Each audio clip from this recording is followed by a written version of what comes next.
Welcome friends, welcome back to our channel. So आज हम बात करेंगे रिटायरमेंट कॉर्पस की प्लानिंग के बारे में।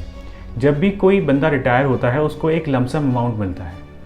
उस लमसम अमाउंट को आप कौन कौन सी स्कीम्स में इन्वेस्ट कर सकते हैं to have your monthly income with safety and security. तो गवर्नमेंट ऑफ इंडिया की तरफ से भी कई ऐसी स्कीम है जहां आप पैसा लगा के मंथली पेंशन ले सकते हैं, लेकिन इन स्कीम्स की कुछ एक मैक्सिमम लिमिट होती है। तो अगर आपको रिटायरमेंट में इससे ज़्यादा पैसा मिला है तो हम उसको कहाँ कहाँ इन्वेस्ट कर सकते हैं ये हम सब देखेंगे। So before going to the planning part हम डिस्कस करेंगे रिटायरमेंट स्कीम्स के बारे में जो गवर्नमेंट ऑफ इंडिया की तरफ से अवेलेबल हैं। सो पहली स्कीम है सीनियर सिटीजन सेविंग स्कीम। ये गवर्नमेंट ऑफ इंडिया ने 2004 में लॉन्च करी थी। इसका एलिजिबिलिटी क्राइटेरिया क्या है? पहला, आपका इंडियन सिटीज़न होना ज़रूरी है और इसमें जो एज है इंडियन सिटीज़न की वो 60 या उससे ज़्यादा होनी चाहिए। अगर आप डिफेंस पर्सनल हैं तो 50 से 60 के बीच में, अगर आपने VRS लिया हुआ है तो 55 से 60 के बीच में भी आप इसको स्टार्ट कर सकते हैं। इस पे जो रेट ऑफ इंटरेस्ट मिलता है as on 31 March 2021 it is 7.4% per annum.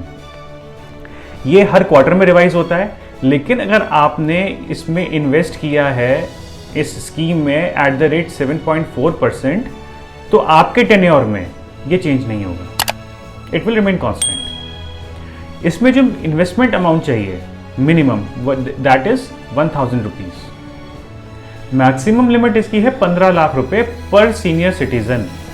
That means कि आप अगर इसमें इन्वेस्ट करते हैं 15 लाख रुपए आपके नाम पे आपके अकाउंट में, then you can invest 15 lakh more अपने स्पाउस के नाम से। सो इसमें टोटल आप 30 लाख तक का इन्वेस्टमेंट कर सकते हैं। देन इंटरेस्ट पे आउट। अब आपने इस स्कीम में पैसा लगाया है तो आपने मंथली इनकम के लिए पैसा लगाया है, तो ये पैसा आपको कब कब आएगा? तो पहली बात, इसमें आपको मंथली पे आउट नहीं आता, इसमें आपको क्वार्टरली पे आउट आता है। क्वार्टरली पे आउट कैसे आएगा? आपको अप्रैल, जुलाई, अक्टूबर एंड जनवरी की जो फर्स्ट वीक है उसमें आपको इसका पे आउट आएगा depending on your investment amount. दूसरा, अगर आप सोचो कि इस पर्टिकुलर अमाउंट को हम विड्रॉ नहीं करते हैं, इस पर हमें कंपाउंड इंटरेस्ट मिलेगा, तो इसमें कंपाउंड इंटरेस्ट नहीं मिलता। ये जो स्कीम है गवर्नमेंट ऑफ इंडिया की, ये रेगुलर इनकम देने के लिए गवर्नमेंट ऑफ इंडिया ने निकाली है, सो इस पर कंपाउंड इंटरेस्ट नहीं मिलता है। उसके बाद हम बात करते हैं टेन्योर की। तो इसका जो मैक्सिमम टेन्योर है वो है 5 साल, जो आप 8 साल तक यानी 3 साल और एक्सटेंड कर सकते हैं, that is equivalent to 8 years. अब जो इंटरेस्ट रेट है 5 साल तक सेम रहेगी। लेट्स सपोज आपने आज इन्वेस्ट किया सीनियर सिटीजन सेविंग स्कीम में, आज रेट है 7.4%, तो आपके 5 साल तक ये रेट कांस्टेंट रहेगी, दो ये गवर्नमेंट ऑफ इंडिया रिवाइज कर सकती है ऑन ईच क्वार्टर। लेकिन जैसे ही आपके 5 साल पूरे होते हैं और आप इसको एक्सटेंड करना चाहते हैं बाय 3 ईयर्स, सो उस टाइम पे जो इंटरेस्ट रेट एप्लीकेबल होगी that will be applicable for the next 3 years. अब हम बात कर रहे हैं इसमें अर्ली विड्रॉल की। सो अगर आपको 5 साल से पहले पैसा निकालना है इसमें, तो इसमें 2 साल का एक क्राइटेरिया बना दिया है। अगर आप 2 साल से पहले इसमें से पैसा निकालेंगे तो आपको 1.5% पेनल्टी अमाउंट देना पड़ेगा of the deposited amount. That means अगर आपने 1.5 लाख रुपया जमा कराया है तो उसका 1.5% आपको पेनल्टी देनी पड़ेगी।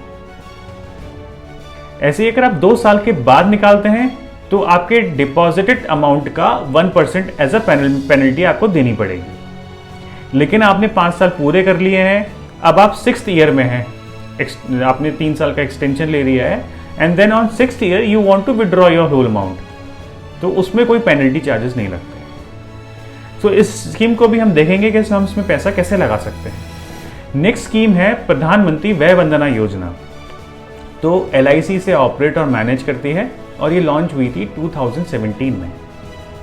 अब इसकी जो एलिजिबिलिटी है वो सेम है, इसमें आपका इंडियन सिटीजन होना जरूरी है एंड 60 ईयर्स या उससे ज़्यादा होना ज़रूरी है। इसके बाद जो रेट ऑफ इंटरेस्ट है इसमें ये भी सेम है 7.4% पर एनम, और ये भी रिवाइज होती है। और इसका जो इन्वेस्टमेंट अमाउंट है that is also equal which is 15 lakh. But ये जो इन्वेस्टमेंट अमाउंट है 15 लाख, ये पर फैमिली है, और पर फैमिली में इंक्लूड होता है जो पेंशनर है, उसकी स्पाउस एंड चिल्ड्रन। सो इसमें एक फैमिली 15 लाख रुपए ही इन्वेस्ट कर सकती है। अब हम बात करते हैं इंटरेस्ट पे आउट की। तो इंटरेस्ट पे आउट इसमें मंथली भी होता है, क्वार्टरली, हाफ ईयरली, ईयरली, जैसा आप चाहें आप ले सकते हैं। सिंस इंटरेस्ट रेट इसमें 7.4% है, मैक्सिमम अमाउंट जो आप डिपॉजिट कर सकते हैं वो 15 लाख रुपए है, तो यही आपका मंथली बनता है 9,250 रुपये। अब हम बात करते हैं टेन्योर के बारे में। तो इसमें मैक्सिमम आप 10 साल तक इन्वेस्ट कर सकते हैं। 10 साल के बाद आप इसमें से आपका जो परचेज प्राइस है, दैट मीन्स आपने 15 लाख रुपए इन्वेस्ट किए हैं, आपने हर महीने 10 साल तक अपना 9,250 रुपया लिया एज पर 7.4% interest rate, and then you will get the purchase price back, that is 15 lakh rupees आपको वापस मिल जाएंगे at the end of the 10th year. So वो पैसा जो आपको मिलेगा वो आप फिर इन्वेस्ट कर सकते हैं to generate your safe and secure monthly income. ये हम प्लानिंग के पार्ट में देखेंगे। देन आता है अर्ली विड्रॉल।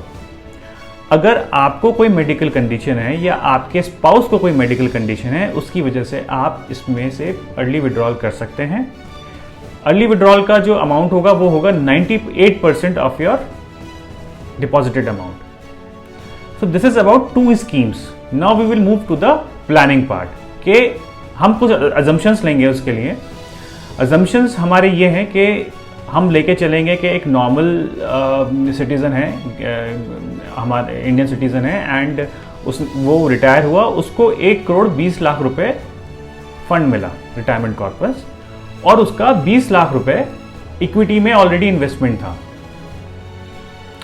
अजम्पशंस हमारे इसमें ये रहेंगे कि उसके ऊपर कोई लोन नहीं है, उसके पास खुद का मकान है, उसने अपने बच्चों की पढ़ाई के लिए ऑलरेडी इन्वेस्टमेंट किया हुआ है, उसने उसको टेक केयर कर लिया है, बच्चों की शादी का भी उसने ऑलरेडी इन्वेस्टमेंट किया हुआ है।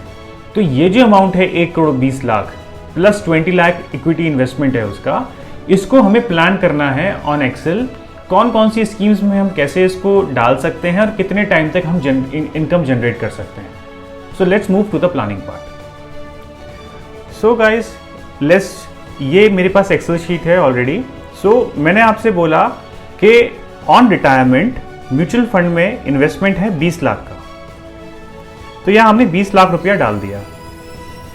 देन रिटायरमेंट कॉर्पस हमें जो मिला वो मिला 1,20,00,000, ये भी हमने डाल दिया।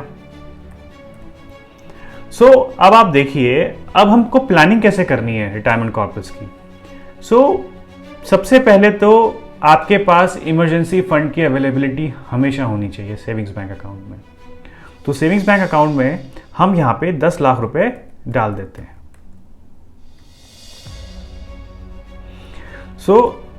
ये आपके आ गए 10 लाख रुपए। अब जो हमारा रिमेनिंग कैपिटल है वो बचा 1,10,00,000 रुपए।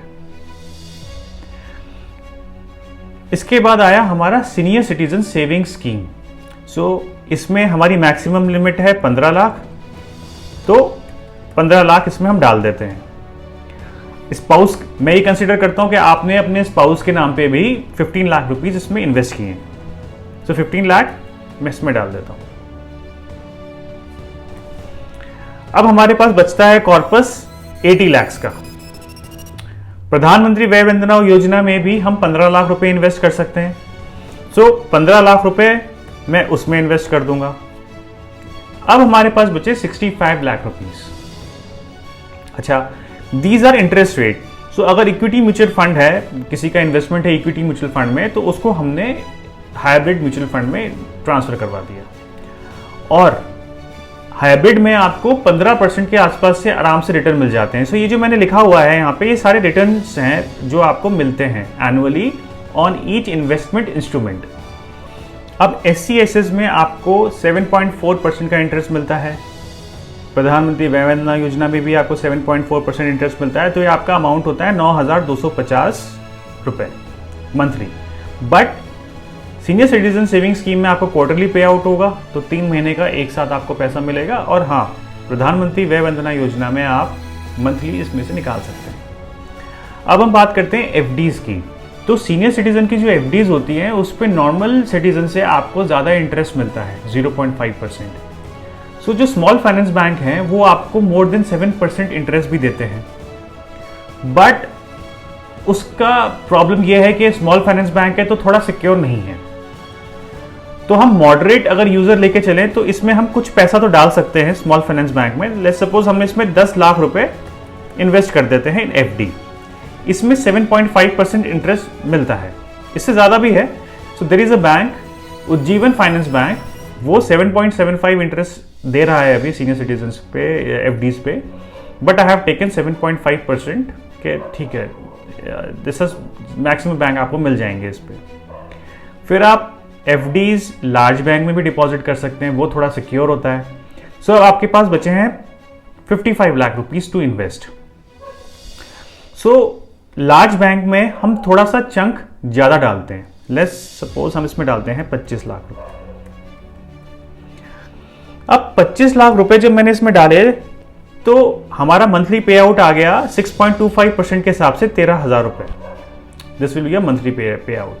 ये सीधा पैसा जो एफडी का है वो आपके सेविंग्स बैंक अकाउंट में आ जाएगा, तो आपको टेंशन लेने की जरूरत ही नहीं है। अच्छा, 6.25% अभी करंट सिनारियो में HDFC bank is providing 6.25% interest on FD for senior citizens, तो मैंने वही कंसिडर कर लिया है अभी। देन आपके पास आता है डेट फंड। सो डेट फंड, बॉन्ड फंड, इन फंड्स में भी आप लगा सकते हैं। इसमें मैंने कुछ आइडेंटिफाई किए हैं फंड्स, जिनमें से एक है Nippon India ultra short duration fund.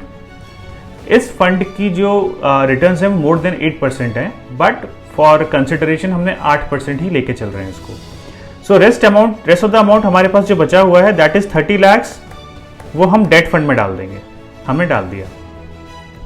सो अब हमने 1 करोड़ 10 लाख रुपया इन्वेस्ट किया और 20 लाख रुपया हमारा हाइब्रिड म्यूचुअल फंड में है, और हम उससे जनरेट कर पा रहे हैं monthly returns of 92,000 rupees, almost 92,000 rupees. अच्छा, अब आप इसमें अगर आपको रिक्वायरमेंट ज़्यादा है फंड्स की तो फिर आप क्या करोगे? आपका तो पहली बात आपको ये भी कैलकुलेट करना पड़ेगा कि आपकी एक्चुअल नीड क्या है। लेट्स सपोज मैं अगर 10 साल में रिटायर हो रहा हूँ, मेरी एक्चुअल नीड आज 1 लाख रुपए है, तो इन्फ्लेशन एडजस्ट करके उस टाइम पे मुझे कितनी ज़रूरत पड़ेगी? या आप रिटायर हो गए हैं तो आपको पता ही है कि आपकी नीड्स कितनी है। अगर आपकी नीड पूरी नहीं हो रही 92,000 रुपीज़ में, देन फिर हम क्या करेंगे? हम SWP करेंगे debt fund and hybrid mutual fund में। वो कैसे करेंगे? So I will show it to you. ये है SWP calculator. So let me see, अब हम इसमें बात करते हैं 30 लाख जो हमने इन्वेस्ट किया डेट फंड में। अब डेट फंड में 8% के इंटरेस्ट के हिसाब से आपको almost 20,000 rupees per month withdrawal मिलता है, बट आपको ज़्यादा चाहिए। लेट्स सपोज आपको 25,000 चाहिए, तो इसमें मैं डालता हूं 25,000 rupees.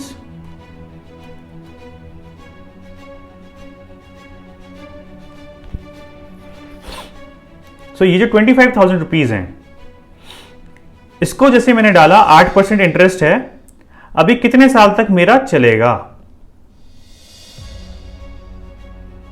So it will almost,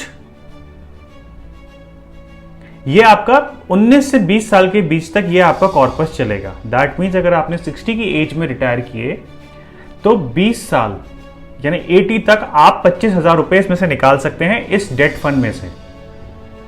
so hybrid mutual fund में हमने 20 लाख रुपीज इन्वेस्ट किए हैं, 15% रिटर्न्स जनरेट हो रही हैं। सो इसको 30 लाख की जगह मैं करता हूं 20 lakhs, एंड अभी इसमें से आप जनरेट कर पा रहे हैं 25,000, और मैं एक्सपेक्ट करता हूं कि आपको 5,000 रुपये और ज़्यादा चाहिए। So what I will do, मैं 30,000 रुपीज़ यहाँ पे विड्रॉ करूंगा विद इंटरेस्ट रेट ऑफ 15%। अभी कितने साल चलेगा आपका?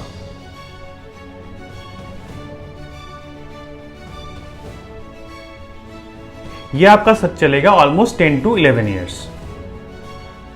सो अब जब 10 साल हो जाएंगे, प्रधानमंत्री वय वंदना योजना से आपको 10 लाख रुपए वापस मिलेंगे, और 8 साल बाद 30 लाख रुपए आपको सीनियर सिटीजन सेविंग स्कीम से वापस मिलेंगे। तो ये अमाउंट हो जाता है 45 lakhs। अब इस अमाउंट को भी आप कंजर्वेटिव होते हुए सिर्फ डेट फंड में, अलग अलग डेट फंड में इन्वेस्ट कर सकते हैं, बॉन्ड फंड में, डेट फंड में, जो बेसिकली आपको इंटरेस्ट के ऊपर पे आउट देता है। सो अब 45 lakhs मैं मान के चलता हूँ 10 साल बाद आपको 45 lakhs वापस आए and you have invested all those. Now the age is 70 years। 45 lakhs आपने इन्वेस्ट किया डेट इंस्ट्रूमेंट में विद इंटरेस्ट रेट ऑफ 8%। अब आपकी रिक्वायरमेंट भी ज्यादा है बिकॉज आपका जो पे आउट था SCSS और PMVVY का वो तो खत्म हो गया। सो अब आप क्या करोगे, इंस्टेड आप कैलकुलेट करोगे इन तीनों को ऐड करके कि भाई मेरी रिक्वायरमेंट कितनी है और मेरे को पुराना कितना मिल रहा था। सो अगर आप ये सब ऐड करेंगे तो आपका अमाउंट हो जाएगा ऑलमोस्ट 50,000 रुपीज। तो अब आप विड्रॉ कर रहे हैं 50,000 rupees at the age of 70। Interest rate आपकी है 8%। मैं लेके चल रहा हूं, आप चाहें तो इसको हाइब्रिड में भी कर सकते हैं, बट हम कंजर्वेटिव साइड चलेंगे।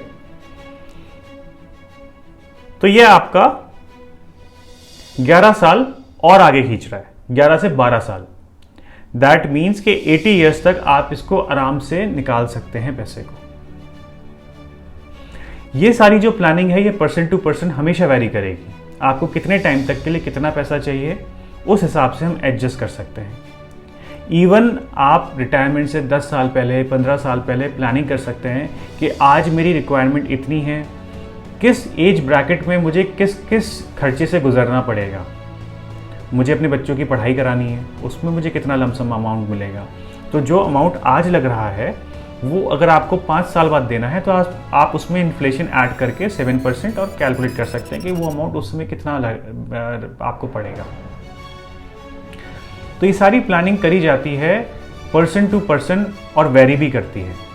सो हमने एक ये आइडियल एग्जाम्पल लिया और हमने ये देखा कि हम कितनी कितनी डिफरेंट स्कीम्स में इन्वेस्ट कर सकते हैं। अभी जो डेट फंड में मैंने 30 lakhs डाले तो मैं 5-5 लाख या 10-10 लाख का भी डिवीजन कर सकता हूँ अलग अलग डेट फंड्स में, बॉन्ड फंड्स में। हाइब्रिड म्यूचुअल फंड में मैंने पैसा डाला, मैं बहुत ज़्यादा कंजर्वेटिव हूँ तो मैं इसमें नहीं डालूंगा, मैं डेट फंड में ही पैसा डाल दूंगा। सो गाइज, ये डिफरेंट स्कीम्स हैं जिनको आप यूटिलाइज कर सकते हैं अपने रिटायरमेंट प्लानिंग के लिए, अपने कॉर्पस को ढंग से यूटिलाइज करने के लिए और कंजर्वेटिव तरीके से सेफ्टी एंड सिक्योरिटी से मंथली इनकम विड्रॉ करने के लिए। So guys, if you have any question, you can comment below and do like our channel, subscribe and press the bell icon. Thank you very much friends. Thank you.